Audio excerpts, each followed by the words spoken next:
Olá, que bom estarmos juntos mais uma vez. Espero que esteja tudo bem com você.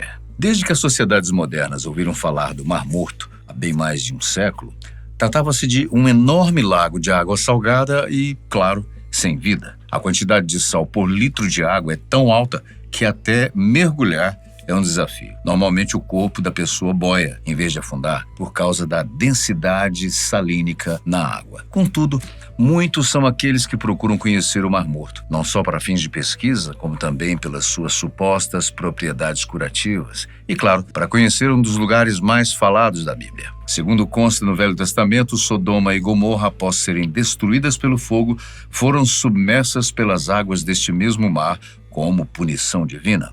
Bom, geológica e tecnicamente, o Mar Morto não é um mar, nem nunca foi. Ele é sim um enorme lago hipersalino, com uma superfície de aproximadamente 650 quilômetros quadrados, segundo medidas feitas em 2014. Um comprimento máximo de 50 quilômetros, uma largura de 18. Ele é alimentado pelo rio Jordão e banha a Jordânia, Cisjordânia e Israel. Em 1930, quando o Mar Morto começou a ser monitorado continuamente, sua superfície era de aproximadamente 1.050 quilômetros quadrados, com um comprimento máximo de 80 quilômetros e uma largura máxima de 18. Como se vê, de lá para cá, ele perdeu quase metade da sua área e estima-se que foi devido principalmente às mudanças climáticas. O Mar Morto é assim batizado devido à quase ausência de vida em suas águas, decorrente da grande concentração de sal naquele repositório, como já falamos, que é cerca de 10 vezes superior à dos outros oceanos. Segundo cálculos, isso significa algo em torno de 34 a 35% de sal por porção de água. No passado remoto, antes de se transformar no Mar Morto como conhecemos, a região provavelmente tinha água menos salgada e podia abrigar vida aquática. Há evidências de que rios e lagos de água doce já existiram na área, sustentando ecossistemas ricos. Contudo,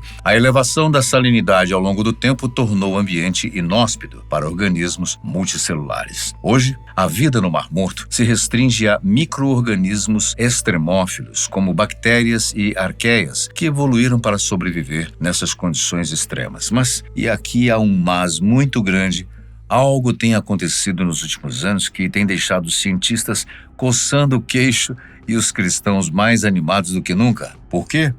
Simplesmente porque vidas estão sendo encontradas tanto nas margens como também abaixo da superfície do mar, que até agora vem sendo chamado de morto, e por razões que você já sabe. Embora o Mar Morto seja extremamente hostil para a maior parte da vida aquática devido à sua alta salinidade, há relatos de fenômenos surpreendentes que ocorrem em torno de suas margens e nas depressões que o cercam. Além de uma nova vegetação estar surgindo em alguns pontos em torno do enorme lago salgado, já foram vistos pequenos peixes em determinados lugares, mas especialmente nas margens mais rasas. E o que está acontecendo, hein? Os profetas Ezequiel e Isaías acertaram em suas previsões? Bem, segundo consta no capítulo 47 do livro de Ezequiel, está escrito: será também que os pescadores estarão em pé junto dele. Desde En-Gedi e até En-Eglaim haverá lugar para estender as redes. O seu peixe, segundo a sua espécie, será como o peixe do mar grande, em multidão excessiva.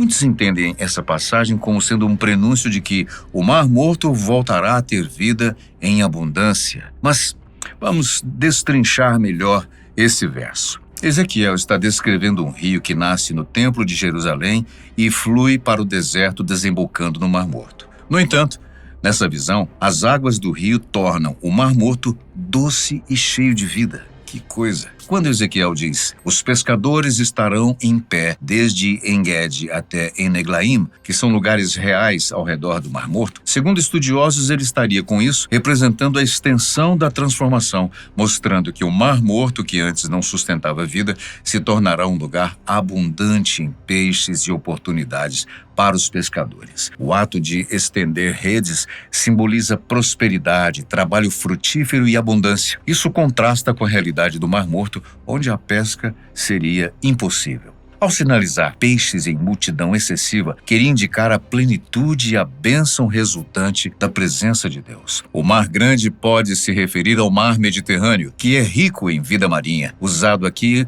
como comparação para demonstrar a transformação milagrosa. Já em Zacarias 14:8, nós lemos: Naquele dia também acontecerá que sairão de Jerusalém águas vivas, metade delas para o mar oriental e metade delas para o ocidental. No verão e no inverno sucederá isso. O que o profeta quis dizer com isso? Segundo estudiosos, esse versículo faz parte de uma profecia escatológica, ou seja, dos últimos tempos, que descreve a manifestação do governo de Deus e a restauração de todas as coisas. Tal como em Ezequiel 47, ele emprega a imagem de águas vivas para transmitir ideias de renovação, vida e bênção divina. Zacarias 14 descreve o dia do Senhor, um tempo em que Deus intervirá decisivamente na história, derrotará os inimigos de Jerusalém e estabelecerá o seu reinado universal. No verso 8, a profecia fala das águas vivas que fluirão de Jerusalém, destacando um símbolo de bênção e transformação universal. As águas vivas simbolizam vida, purificação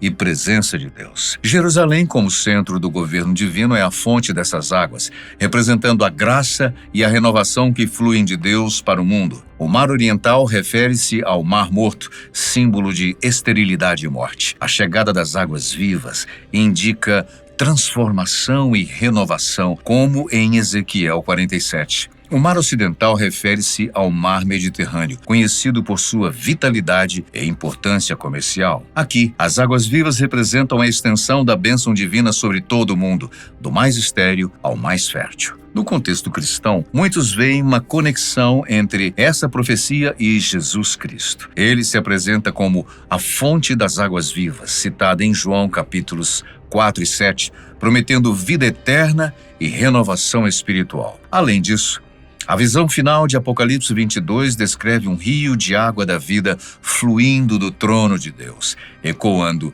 Zacarias 14, versículo 8. As desavenças e guerras, especialmente no Oriente Médio, muitas vezes são interpretadas à luz das profecias bíblicas. Em muitas passagens proféticas, períodos de conflito precedem a intervenção divina e a restauração. Alguns entendem que os conflitos modernos podem ser parte desse processo. Como fonte das águas vivas, Jerusalém simboliza não apenas a bênção divina, mas também a centralidade espiritual e política, que ainda hoje provoca tensões globais.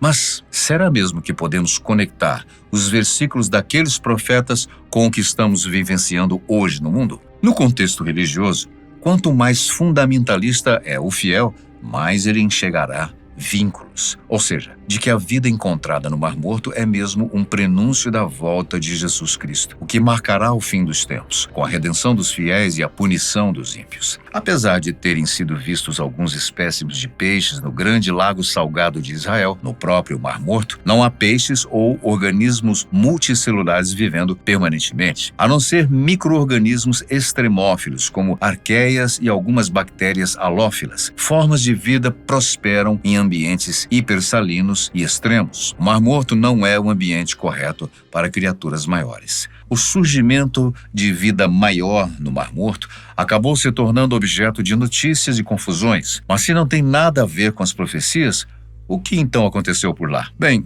especialistas fizeram um estudo in loco por mais de um ano e chegaram à conclusão que, após períodos de chuva intensa, pequenas lagoas temporárias de água doce ou com salinidade reduzida podem aparecer em torno do Mar Morto.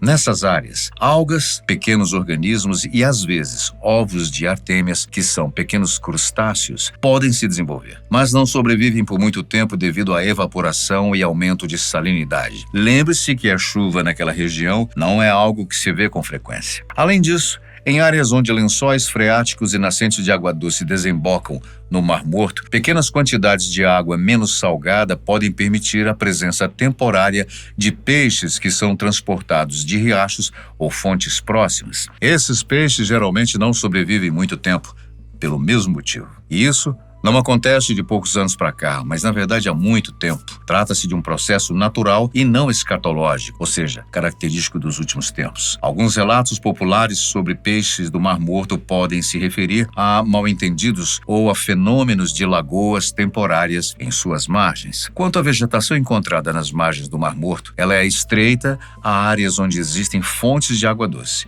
como oásis ou nascentes subterrâneas. Se um dia você for ao Mar Morto, se você já conhece a área, poderá ver com facilidade tamariscos e acácias, que são árvores resistentes ao clima árido, bem como plantas halófitas, adaptadas a solos salinos, como algumas gramíneas e arbustos. Fora dessas áreas, o solo altamente salino e árido impede o crescimento da vegetação. Mais uma curiosidade a respeito do Mar Morto são as depressões que surgem cada vez mais em suas margens. Tais depressões, ou sumidouros, são conhecidas como dolinas, formadas pelo colapso do solo. Isso ocorre devido à dissolução de camadas subterrâneas de sal por águas subterrâneas frescas. Esses sumidouros têm aumentado em número nos últimos anos devido à diminuição do nível do Mar Morto e à extração de água do Jordão. Elas podem atingir vários metros de profundidade e são perigosas, surgindo de forma imprevisível. Algumas dessas depressões acumulam água da chuva ou água subterrânea, formando pequenas lagoas temporárias. Em algumas dessas dolinas, onde há acúmulo de água doce, é possível observar o desenvolvimento de vegetação marginal. Isso ocorre porque as condições nesses locais podem ser menos salinas, permitindo o crescimento de plantas. Contudo, essas áreas são temporárias e dependem do suprimento de água. Enquanto o Mar Morto continua a ser um ambiente hostil para a maioria da vida, as suas margens e depressões mostram como pequenos bolsões de vida podem surgir em meio à aridez e salinidade. Esses fenômenos refletem tanto a dinâmica natural quanto o impacto humano na região. Nós agradecemos a sua companhia sempre tão especial. Deixe nos comentários o que você acha sobre isso, acrescente informações que você tenha. A gente se vê num próximo vídeo.